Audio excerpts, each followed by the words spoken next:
Olá, amados ouvintes, está iniciando mais um devocional do Temor e Tremor. Eu me chamo Evai Silva e hoje nós meditaremos no livro de Atos, capítulo 15, do verso 22 ao verso 29.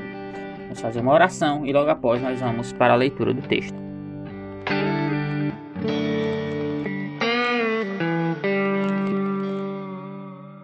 Santíssimo Deus e bondoso Pai, queremos, meu Deus, te agradecer porque o Senhor é santo e digno de toda honra e toda glória. Queremos te pedir perdão pelos nossos pecados e pedir que o Senhor nos acompanhe nesse momento devocional. Que tu possa falar aos nossos corações e nós possamos ser edificados. Então, no nome do teu Filho amado Jesus, eu quero pedir pela vida de cada um que nos escuta. Amém. Vamos à leitura do texto. Nós estamos tratando no capítulo 15 a respeito do Concílio de Jerusalém. E do verso 22 ao verso 29, nós trataremos da decisão. Como essa decisão foi tomada, o que foi decidido. Então, pareceu bem aos apóstolos e aos presbíteros, com toda a igreja, eleger alguns homens dentre eles e enviá-los a Antioquia, juntamente com Paulo e Barnabé. Foram eleitos Judas, chamado Barsabás, e Silas, que eram líderes entre os irmãos. Mandaram com eles a seguinte carta: os irmãos, tanto os apóstolos como os presbíteros, aos irmãos gentios em Antioquia, Síria, Cilícia, saudações. Visto sabermos que alguns saíram de nosso meio, sem nenhuma autorização, perturbaram vocês com palavras, transtornando a mente de vocês. Pareceu-nos bem, chegados a pleno acordo, eleger alguns homens e enviá-los a vocês com os nossos amados Barnabé e Paulo, homens que têm arriscado a vida em nome do nosso Senhor Jesus Cristo. Portanto, estamos enviando Judas e Silas, os quais pessoalmente lhes dirão as mesmas coisas. Pois pareceu bem ao Espírito Santo e a nós para não impor a vocês maior encargo além destas coisas essenciais, que vocês se abstenham das coisas sacrificadas a ídolos, bem como do sangue da carne de animais focados e da imoralidade sexual. Se evitarem essas coisas, farão bem. Passem bem. O evangelho ele havia chegado aos gentios e assim o número de convertidos subiu. Dessa forma, não demorou muito para que alguns judeus legalistas, fossem colocar exigências judaicas aos novos convertidos. Nesse caso, mais especificamente, a respeito da circuncisão. Ou seja, eles estavam dizendo que eles necessitavam ser circuncidados para serem salvos. A gente vem tratando isso no decorrer do capítulo, né? Então, uma reunião entre os apóstolos, os anciãos de Jerusalém, os irmãos da igreja, ela se torna necessária para que eles pudessem ponderar, para eles pudessem considerar e analisar o relacionamento dos judeus cristãos e dos gentios entre a lei de Moisés e o evangelho da graça. O Concílio de Jerusalém, ele resumiu a decisão deles com relação a esse assunto, a circuncisão dos gentios, em uma carta, e enviaram Judas, Silas, Paulo e Barnabé para levar essa mesma carta até Antioquia. A decisão a respeito dessa questão foi tomada pelos apóstolos, pelos presbíteros e toda a igreja. Isso de uma forma unânime, onde eles propuseram que os gentios convertidos evitassem de forma rigorosa a idolatria, a imoralidade sexual e o consumo de carne de animais impuros. Mas antes que a gente possa prosseguir, é importante que a gente analise um aspecto que permeia o capítulo 15 de Atos, que, por assim dizer, ele é a chave para o nosso entendimento correto do que está acontecendo, desse fato, né? Pode-se dizer que esse aspecto é o fator motor para a realização do Concílio de Jerusalém, que é a questão do legalismo que foi imposto por alguns judeus aos irmãos. Alguns membros dos judeus, de um grupo de judeus, nos dias de Jesus e de Paulo, eles colocavam a confiança deles nas regulamentações produzidas por homens, na lei basicamente, ou na mera observância da lei. Esses homens, eles depositavam ou tinham uma confiança excessiva e rígida na dependência de um próprio esforço, de uma própria obediência para alcançar um nível de moralidade divina. Então, eles tentavam se tornar aceitáveis a Deus por meio de esforços humanos. Ou seja, é o legalismo, na mais pura definição do que nós podemos dar do que é um legalismo. O legalismo, seja na época apostólica ou agora, ele causa fissuras, ele causa divisões. E onde reside, na verdade, um espírito legalista, reside também um espírito de dissensão.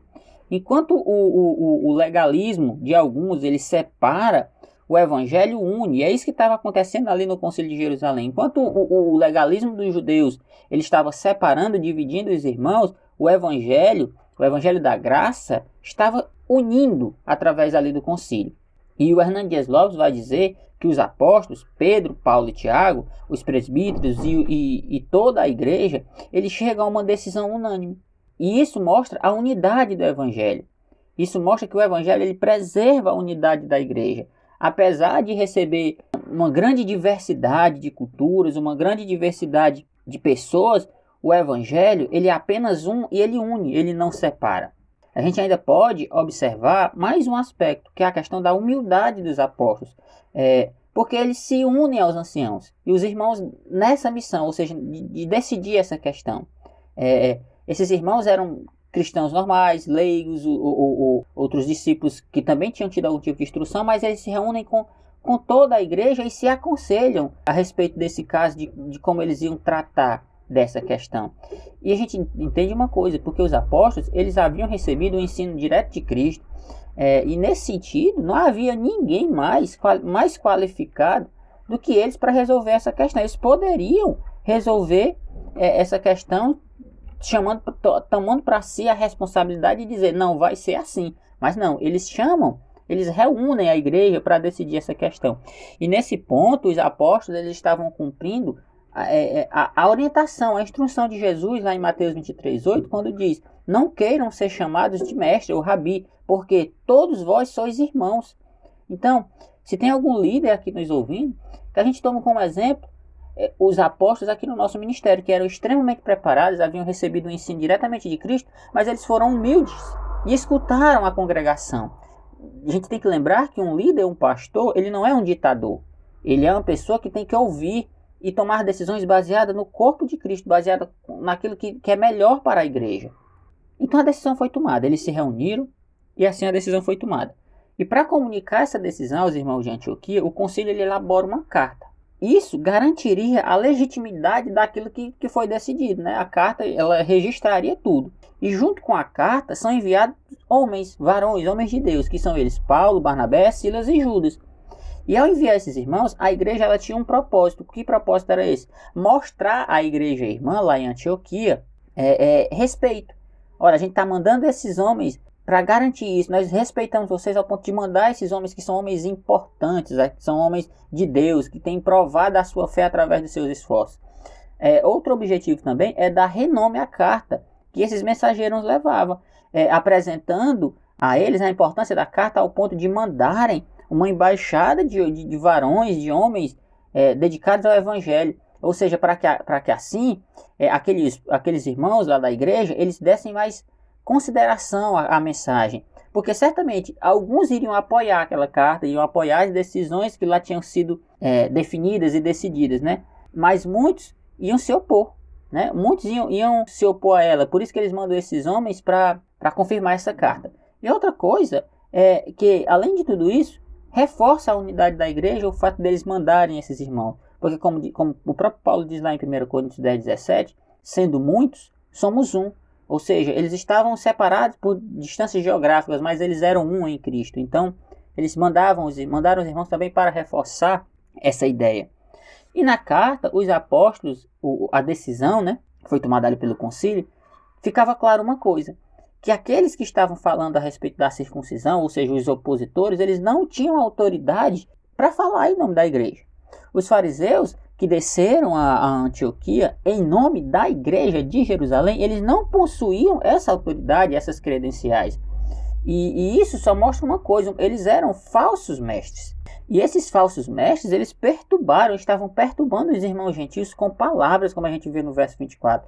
E é isso que os falsos mestres fazem. As palavras dos falsos mestres, elas só causam isso, perturbação, divisão. Elas são ocas, sem significados. Amados, e hoje em dia, como é frequente a igreja ser perturbada com palavras de homens orgulhosos, homens que amam se ouvir eles mesmos. Eles surgem em meio às ovelhas de Cristo e as transtornam, as perturbam a sua mente, perturbam a sua alma. Esses homens, esses falsos mestres orgulhosos, cheios de si, com palavras ocas, buscam destruir o que com muito esforço foi construído. Que a gente esteja atento a esses homens, que a gente identifique todo e qualquer falso evangelho, falso ensino. Uma das características dos falsos ensinos é dividir, enquanto o evangelho une. Paulo, no capítulo 6 de 1 Timóteo, ele vai mostrar isso. Que os falsos mestres, eles amam a divisão, eles amam as contendas, eles amam esse tipo de questão. Então que a gente esteja atento a isso. Então assim, a comissão partiu e levou a decisão. A decisão era que os gentios jamais devem comer algo que eles saibam que foi oferecido em sacrifício a ídolos, como diz no verso 29, para eles se abster das coisas sacrificadas aos ídolos. Os gentios devem ser muito rígidos em censurar os que eram culpados de fornicação, ou seja, que vos abstenhais da fornicação.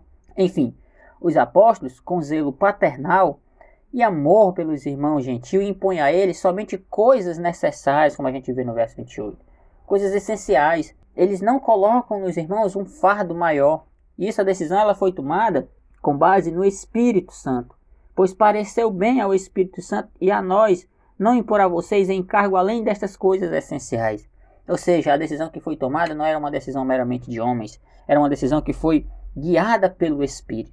Que a gente entenda uma coisa hoje, que, mais uma vez, falando a líderes, as nossas decisões elas devem ser tomadas em Espírito, elas devem ser tomadas com base no Espírito Santo. E mais uma lição que nós tiramos a respeito disso, do verso 28. Os líderes cristãos atuais, eles devem impor somente as coisas que são, impor no sentido de ordenar, né? Não de obrigar, mas eles devem impor somente coisas necessárias, que são as coisas que Jesus tornou a nossa obrigação, a oração, leitura da Bíblia, uma vida de piedade, a comunhão dos santos, coisas necessárias, coisas que têm realmente a tendência de edificar a igreja, de glorificar a Cristo. As decisões tomadas pelos nossos líderes de hoje, que sejam como foi tomada aqui pelo concílio, que visam a união da igreja, que visam a união dos bons cristãos, dos verdadeiros cristãos. Se o seu líder, seja qual a denominação que você for, se ele impõe coisas apenas para mostrar uma autoridade e forçar a sua obediência, tentar a sua obediência, eles têm que entender uma coisa: eles não têm autoridade para fazer novas leis. Eles só têm autoridade para supervisionar as leis de Cristo, para que Cristo seja manifesto, para supervisionar as leis que Cristo cumpriu, e não para criar novas leis. Uma obediência sadia, e não uma obediência que visa algo além disso. Então que nós estejamos atentos a esses aspectos. Nós estejamos atentos aos nossos líderes, que nós que somos líderes estejamos atentos a isso também, e que a gente possa colocar isso tudo em prática na nossa vida. Seja a vida de casado, seja a vida escolar, seja a nossa vida eclesiástica, nós possamos aplicar o que nós aprendemos hoje aqui na nossa vida. Então quero agradecer, dizer que foi um prazer estar aqui com vocês e nos vemos na próxima. Fiquem com Deus.